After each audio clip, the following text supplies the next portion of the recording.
Hello everyone. My name is Jokoya Kennedy, and this is my presentation on my community in words and pictures. I do apologize for how this looks.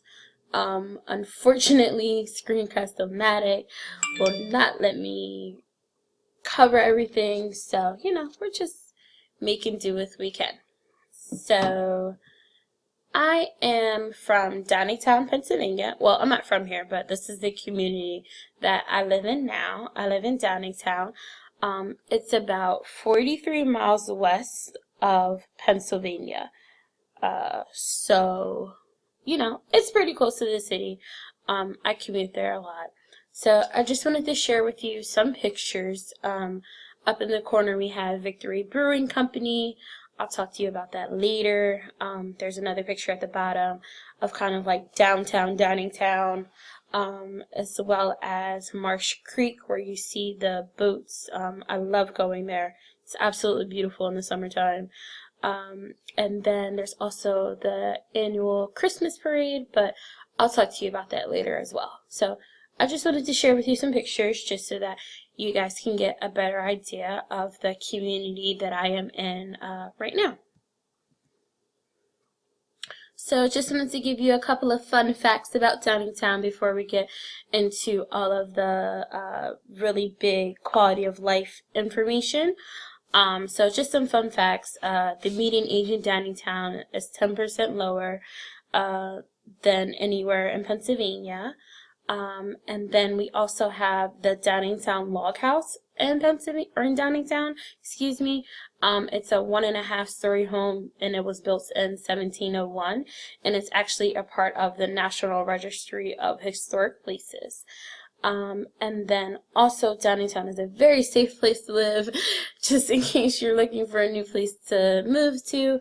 You have a 1 in 41 chance of becoming a victim of any crime while living in Downingtown. So just wanted to share that information with you guys. Okay, so population. So that's a map of Downingtown. And then as of July 1st, 2015, the population estimate was 7,946. And then looking at the research that I did, looking at like the U.S. Census and city data, and like the Downingtown Borough website, that number is pretty much stayed the same. It's like always somewhere like high 7,000s, low 8,000s. And then males represent 50.3% and females represent 49.7%. Here's a little demographic description by race. So whites represent 79.3, of the population. African Americans represent 12%, Hispanic or Latino represent 7.2%, and Asians alone represent 2.7%. As you can see, there is a very low numbers for the American Indian and Alaska Native, who only represent 0.1%, and Native Hawaiian and other Pacific Islanders represent 0.1%. Also, two or more races are only represented 3.2% of the population, and white alone, not Hispanic or Latino, represents 76%. So, as you can see, there's a lot as far as race. And then by age, there wasn't much I could find on age, but from what I found is that persons under 5 years old as of April 1st represent 6.6% of the population. Persons under 18% represent 21.4% of the population, and persons 65 years and over represent 12.2% of the population.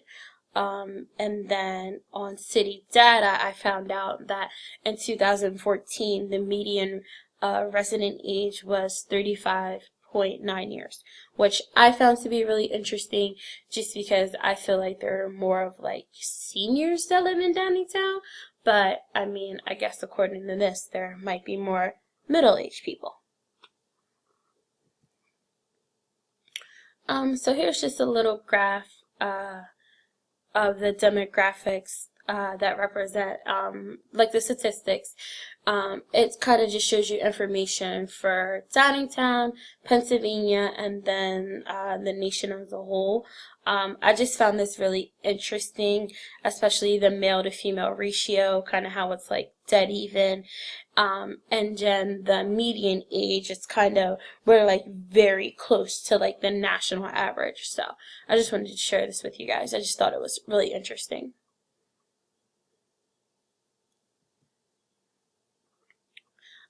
Some other quality of life things are the demographic description by education, which I think is really important. I know that Downingtown has like one of the best school districts, so that's why I chose to show you guys more information about education. And again, this kind of represents Downingtown, Pennsylvania, and the national averages. So average test scores in Downingtown are 89%, and then in Pennsylvania as a whole it's 72%.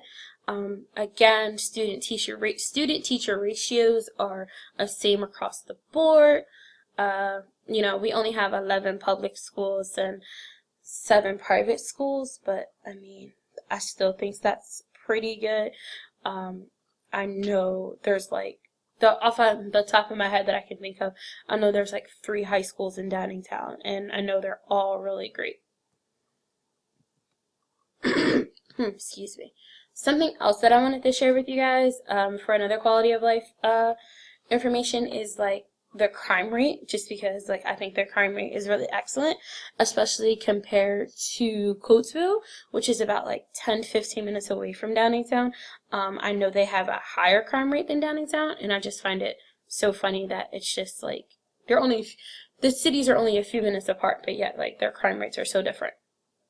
So for the total crime rate, for reported incidents, there's 195, and I think that's very good considering the fact that there's just like I said, like there's higher crime rates in the surrounding areas. So I just think that's pretty good.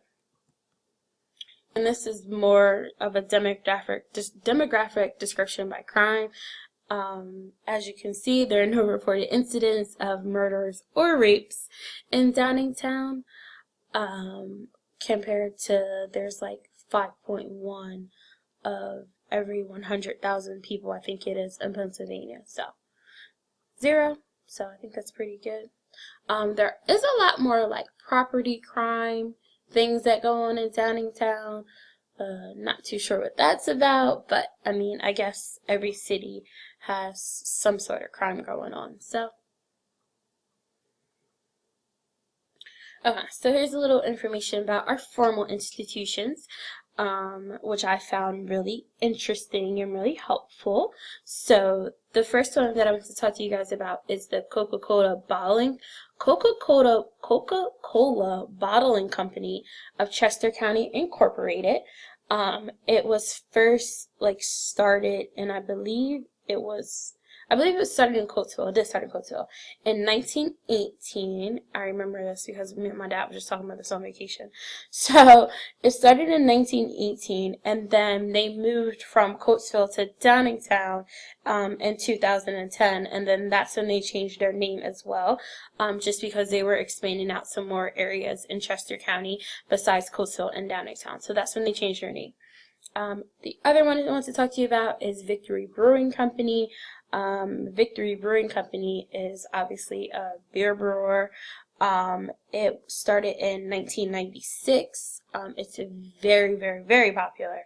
And actually it distributes beer to 9 different countries outside of the United States. So I think that's very interesting. And then we also have a Pepperidge Farm factory in Downingtown, which I think is really great. I love riding past there because I'm always smelling like all like the different bakery stuff that they have going on. So it smells really good, and I just think it's like an excellent resource for people who need to work, and because it's like right on the public transportation route. So I just think it's great. It's a great employment opportunity. I know so many people that are employed by both Coca-Cola and Pepperidge Farm, and they just love it. And then the informal institutions that I want to talk to you about, the Downingtown Good Neighbors Christmas Incorporated. It's a nonprofit organization that puts on this elaborate annual Christmas parade every year. I think it's great. I was actually very surprised to hear that it was a nonprofit and that they do this basically off of all donations. So that was the picture that was on one of the first slides that I had showed you guys. And then also there is Downingtown Area Summer Hoops. This is another nonprofit in Downingtown. They offer both winter and summer basketball leagues. They also offer cheerleading, camps and leagues, and golf, which I think is really great. It's so close to my house. Like, we just, in the summertime, like, I'll just walk over to the park and I'll just like watch them play basketball. So. And then there's also Lord's Pantry of Downingtown. It's another nonprofit, and they provide food and paper products and like personal items to families who live in Downingtown who are in need. So people can just go right down there, sign up. You can get food like 3 or 4 days a week. And I'm always like donating like time and items, just whatever, to them, just because I think they're so great. And I think it's just, again, it's one of those places that people can just like walk to when they're in need, and they always operate out of their like normal work hours, which I think is great. Oh, there we go. And then the last thing that I wanted to talk to you about is about Downingtown being a good community. According to the article, there are 9 key elements of a good community: safety, goods and service, relationships that bind citizens together, commonality of values and goals, whole person principle, predictability, a recognized space in the social structure, opportunities, and homogeneity. Okay, so that's a lot, but I mean, I think that there are some that Downingtown definitely represents all the way and is a good community. And then there are some things that I do think that it lacks. And I don't know if it lacks just because I'm new to the community and I don't know a lot about it, or if it's non-existent. So definitely safety, as I think is the number one thing for Downingtown. Just because like I showed you the crime rates. And I know the article did talk about natural disasters, and I did think about things like tornadoes and earthquakes, and when it rains and stuff like that. Downingtown does easily flood, I will say that, when it rains. And then I remember like when it snowed last year, I was stuck in my apartment complex for like 3 days. I couldn't get my car out. There was just so much snow, and there was nothing to do with it. So but I do think it's safe in regards to crime. But I think in natural disasters, either I need to like read up more and figure out like what to do in situations for when it floods and when there's a lot of snow, or it's just those resources are just non-existent in Downingtown. And then the other one that I wanted to talk about are the relationships that bind citizens. I feel like Downingtown offers a lot of sharing opportunities for residents because there are always community events going on. I'm always getting things in the mail just talking about like, this is going on this weekend and this has been changed, and, just going back to the Christmas parade. So I feel like there's always stuff that's going on. And then definitely there's a lot of opportunities. There's opportunities for people to work. There's opportunities for community involvement. There's just opportunities for you to do a lot. Practice like your religious beliefs, educational things, say what you want to about politics. I just feel like there's like a lot of that. I think that one of the things that like Downingtown really needs to work on though is the commonality of goals and values. Just because like right now Downingtown has a mayor that's Democratic, but in Chester County they always say you're supposed to vote Republican. So those are just like some little things that need to be worked on. Nevertheless, these are my references. If you have any questions, please let me know. I will feel great to talk to you. Thanks for listening.